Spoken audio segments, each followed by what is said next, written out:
Plagues and pestilence ravaged medieval history. When you could be sweating yourself to death, dancing uncontrollably, deal with the Black Death, or more, it's easy to see why. I know no one wants to hear about a plague ever again after recent history, but this first one isn't your typical version. The Dancing Plague of 1518, or Dance Epidemic of 1518, was a case of dancing mania that occurred in what is now known as France from July until September. The outbreak began when a woman by the name of Frau Trophea began to dance fervently in a street for a week straight. Soon, 36 other folks joined in on the dancing chaos, with the plague claiming 400 victims. By early September, it began to subside. A lot of dancers were sent to a mountain trying to pray for absolution. It is unsure just how many, but there were some folks that did pass from this, which is pretty wild when you think about it. Historical documents, including physician notes, cathedral sermons, local and regional chronicles, and even notes issued by the city council, are clear that, yes, people were dancing, but we don't know why. So yeah, there's a lot of theories behind the phenomenon, the most popular being stress-induced mass hysteria, or you've got some poisoning, which that's a whole other can of worms, and then also the usual religious explanations. Sweating sickness, also known as the sweats, English sweating sickness, English sweat, or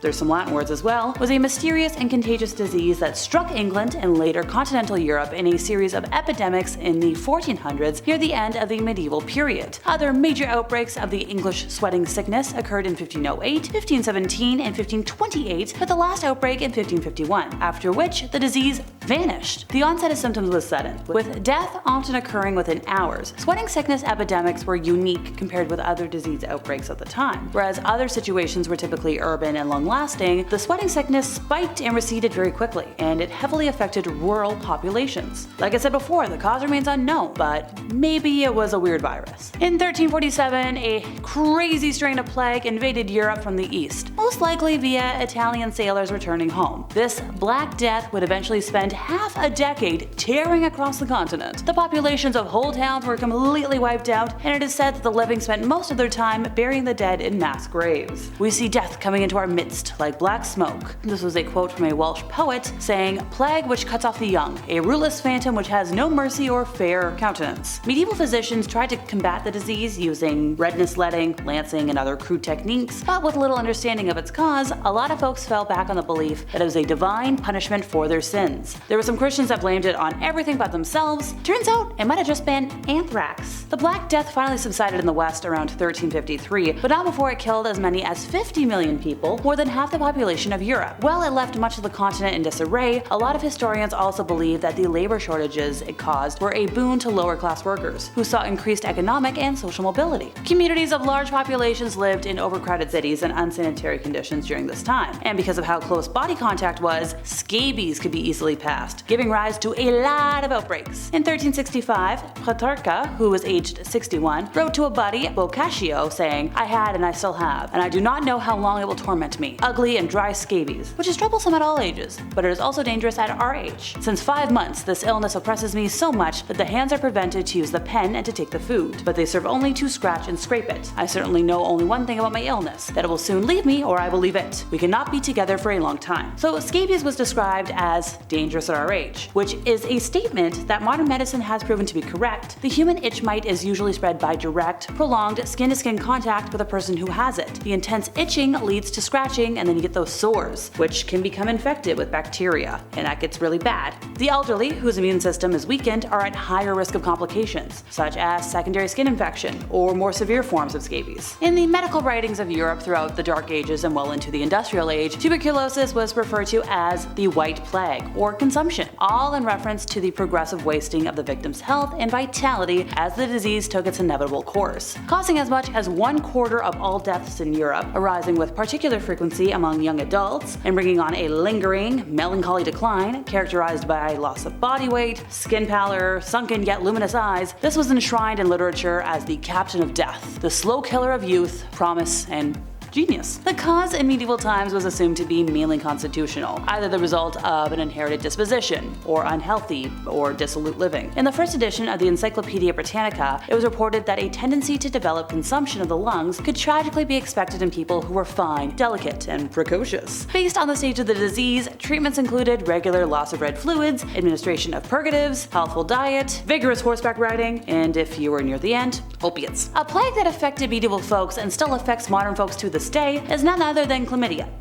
Kind of. Allow me to explain. Trachoma is an infectious disease caused by the bacteria that is now more commonly known as chlamydia. The infection would cause a roughening of the inner surface of the eyelids. This roughening can lead to pain in the eyes, breakdown of the outer surface or cornea of the eyes, and eventual blindness. Untreated repeated infections can result in a form of permanent blindness because the eyelids turn inwards. Bacteria that cause the disease can be spread by both direct and indirect contact with an affected person's eyes or nose. Indirect contact includes through clothing or flies, and poor sanitation, crowded living conditions, and not enough clean water in toilets also increase spread. You seeing a pattern here? Diphtheria may have been documented back to ancient Egypt and Greece, but severe recurring outbreaks began only after 1700. 1 of every 10 folks infected died from this disease. Symptoms ranged from severe sore throat to, lack of air due to a false membrane that would cover the larynx. Until treatment became widely available in the 1920s, this was a death sentence. In the 1880s, Dr. Joseph O'Dwyer, a Cleveland native, developed a method of intubating patients, and by that we mean inserting a tube to keep the airway open enough to survive the life-threatening phase. Although neither foolproof nor simple to use, this was a life-saving last resort. Grateful patients, parents, and doctors all praised Dr. O'Dwyer, hailed his instruments as modern medical marvels. Ironically enough, the great doctor lived long enough to see his invention eclipsed by progress in medical science. Which, bummer, but also a really great thing. One of the most common and lethal diseases suffered by medieval warriors was dysentery. It's a disease that causes inflammation in the lining of the large intestine. Symptoms include fever, upchucking, debilitating, everything must go of the other end. This and other diseases of the same kind were devastating for medieval armies, especially when you were trying to take over a fortress. The cause of all of this wasn't very well known, but let's think about it. If you didn't want to camp in a swamp, this is what happened. And there wasn't a lot you could do about it afterwards. As a consequence, outbreaks could have huge impacts on battles or wars. One of the reasons the English were so few against so many French in the Battle of Agincourt was that Henry led the terrible siege of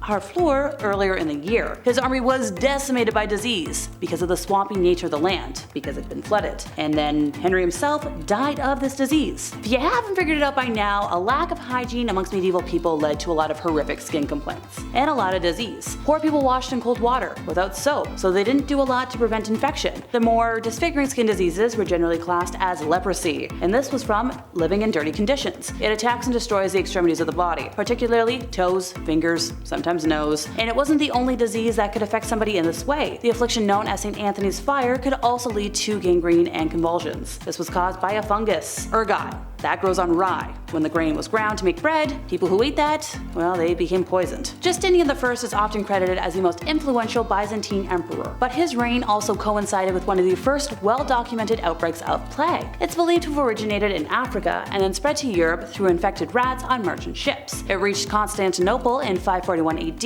and was soon claiming up to 10,000 lives per day, so many that unburied bodies were eventually stacked inside buildings or left in the open. According to accounts by the ancient historian Procopius, the victims demonstrated many of the classic symptoms of bubonic plague, including sudden fever, swollen lymph nodes, and so forth and so on. Justinian himself was stricken and managed to recover, but over a third of Constantinople's residents were not so lucky. The plague continued to reappear in Europe, Africa, and Asia for many years, causing widespread famine and devastation. It is believed to have killed at least 25 million people, but the actual death toll may have been much higher. Well, that's it folks. I've been Alexa. See ya!